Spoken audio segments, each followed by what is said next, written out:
حضرت ابی بن کعب رضی اللہ تعالیٰ عنہ سے روایت ہے کہ انہوں نے فرمایا، جب آدم علیہ السلام کی وفات کا وقت قریب آیا، انہوں نے اپنے بیٹوں سے فرمایا، بیٹو، میرا جنت کے پھل کھانے کو جی چاہتا۔ وہ تلاش کے لیے نکل کھڑے ہوئے۔ انہیں سامنے سے فرشتے آتے ملے جن کے پاس آدم علیہ السلام کا کفن اور خوشبو تھی، اور ان کے پاس کلہاڑے، کئیاں اور ٹوکریاں بھی تھی۔ انہوں نے کہا، آدم کے بیٹو، تمہیں کس چیز کی تلاش ہے؟ یا کہا، تم کیا چاہتے ہو اور کہاں جا رہے ہو؟ انہوں نے کہا، ہمارے والد صاحب بیمار ہیں اور جنت کے میووں کی خواہش رکھتے ہیں۔ فرشتوں نے کہا، واپس چلے جاؤ، تمہارے والد تو فوت ہونے والے ہیں۔ فرشتے جب آدم علیہ السلام کی روح قبض کرنے کے لیے آئے تو حوا علیہ السلام نے انہیں دیکھ کر پہچان لیا۔ وہ آدم علیہ السلام سے چمٹ گئی۔ آدم علیہ السلام نے فرمایا، مجھ سے الگ ہو جاؤ، پہلے بھی مجھے تمہارے ذریعے سے ہی مصیبت پہنچی تھی، مجھے میرے رب کے فرشتوں کے ساتھ رہنے دو۔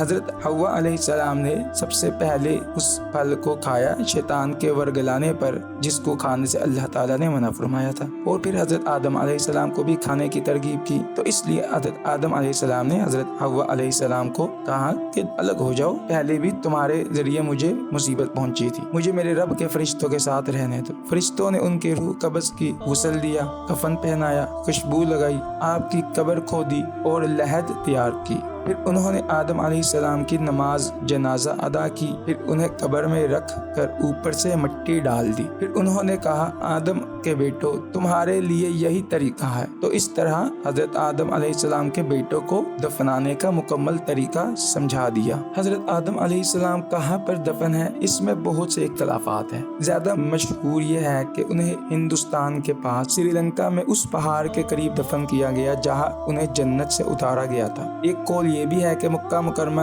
میں جبل ابیقیس پر دفن کیا، اور یہ بھی کہتے ہیں کہ حضرت نوح علیہ السلام نے طوفان کے موقع پر ان کی اور حضرت حوا علیہ السلام کی میتوں کو ایک تابوت میں ڈال کر کشتی میں رکھ لیا تھا، پھر طوفان ختم ہونے کے بعد انہیں بیت المقدس میں دفن کر دیا۔ اس طرح بہت سے اس میں اختلافات ہیں۔ اسی طرح حضرت آدم علیہ السلام کی عمر کے بارے میں بھی بہت سے اختلافات ہیں۔ حضرت ابن عباس اور ابو ہریرہ رضی اللہ تعالیٰ عنہ کی روایت سے مرفوع حدیث ہے کہ لوح محفوظ میں ان کی عمر 1000 سال لکھی ہوئی تھی۔ جس طرح حضرت آدم علیہ السلام اور حوا علیہ السلام شیطانی مکر کا شکار ہوئے، اسی طرح ان کی اولاد بھی شیطان کے فریب میں آ سکتی ہے، لہٰذا انہیں بھی اپنے اس مرض کا علاج اسی طرح کرنا چاہیے جس طرح ان کے والدین نے کیا تھا، یعنی آدم علیہ السلام اور حوا علیہ السلام۔ وہ روتے ہوئے اور گڑگڑاتے ہوئے اپنے رب کی طرف متوجہ ہوئے، اے ہمارے رب، ہم نے اپنا بڑا نقصان کیا، اگر تو ہماری مغفرت نہ کرے گا اور ہم پر رحم نہ کرے گا تو واقعی ہم نقصان پانے والوں میں سے ہو جائے گے۔ اگر شیطان کا وار تجھ پر کامیاب ہو جائے یا انسان، تو اپنے رب کی نافرمانی کر بیٹھے اور انعام ربانی سے مرحوم ہو جائے، تو تیرے لیے قرب الہی کے حصول،